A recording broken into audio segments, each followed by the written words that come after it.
Coach, two questions for me, please. First, did you receive an explanation from Marufo or the fourth official as to why that goal by Red Bull stood? It looked pretty apparent that Royer was in Guzen's sight line and had to get out of the way of the shot. And second, how do you think Marino did in his debut tonight? Yeah, the first thing, no explanation given. You can ask them, but they don't really speak to you anyway after the game, to be honest. But for me, the biggest issue for me is I think it's offside, and the fact that one of the top referees in the country chooses not to look at it on the monitor. That's to me. I'm not sure why they end up refereeing. They've got people in a room somewhere refereeing the game. A guy that's one of the best referees in the country does not go and look at the incident when there's opportunity to do so. So no explanation. In terms of Marcelino, I think he was fantastic. Everyone can see the qualities he had. He obviously tired a little bit in the second half, but there's a lot to ask of him. But he was, I think he showed why we had the belief to put him in the starting lineup as well, and the quality, and why he's at the club. Next question, Joe. Hey, Coach. I know you were kind of forced into it tonight, but I wanted to get your thoughts on Franco Escobar's performance at center back. And I mean, I thought it was good. Is it something that you would consider playing him at center back in even if you did have your full, allotment of center backs available to play? Yeah, I think we're fortunate. We've got a player like Franco that can play multiple positions really well. So at times games might suit him better to play centre back, like you say, even if we've got the choice. But I think he was the best option to go in and take Miles' place, and it kept Brooks Lennon on the field. So we felt it was the best option to do tonight, and it was. I think he did. He performed fantastically well, like he has done for weeks, and he was very disciplined as well, which was fantastic to see. Next question, Felipe. Good evening, Stephen. Hey. What did you see? What happened in the second half? Because Atlanta United was clearly in control in that first half. Did have some chances, just couldn't really get the final ball inside the box. But New York kind of settled into the second half. Was that your feeling as well?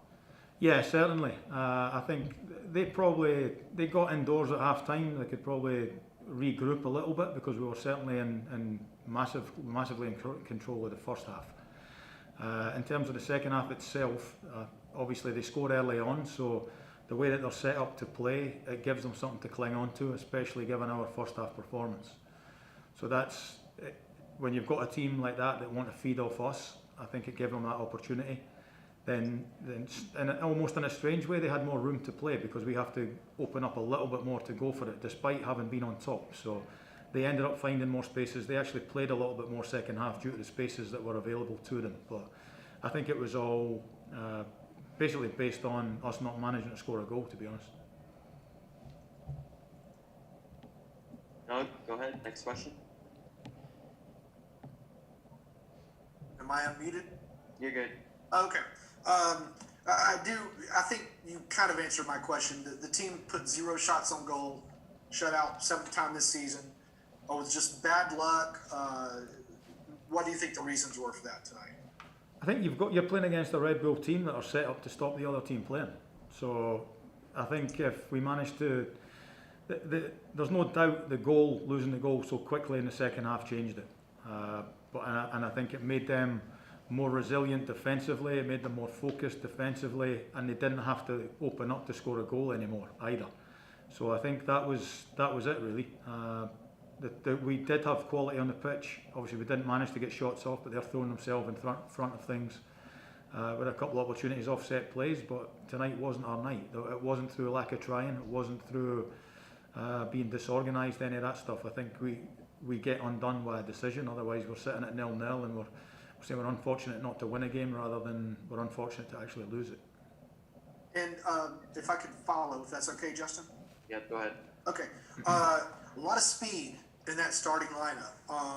I'm curious, was that by design to get that much speed on the field, and what did you hope to get out of that? Yeah, it was. Obviously the way that they play and they press and they try to stop you, I think they push big numbers forward to try and stop any quality coming forward. Even if they do have the ball, they commit numbers and they're willing to go man for man at the back. And we just felt like the spaces that would potentially be left, we could exploit that with the extra speed that we were able to put into the group tonight. Next question, Felipe. Stephen, I've noticed that throughout this season that you've been in charge, you've been the team has been very disciplined in how they play out of goal kicks. They play short. Oftentimes, Brad does ping a nice ball out of there. Today, it was not the case. Could you just talk about that strategy and perhaps other than just a bad ball at times? It did seem like New York was kind of ready for that strategy as well. Yeah, like I said, it's something that they feed off. I think there's any time that you play in the back, they like to set up to come and press you. But I think we got good players that can handle it. Excuse me. We got good players that can handle the ball at the back. Sometimes if we're good enough to get through or past their pressure, it creates opportunities for us. And I think we gave them a couple of balls tonight, which is unfortunate. That's going to happen at times when you take risks to play out the back. But it's what the club wants to do.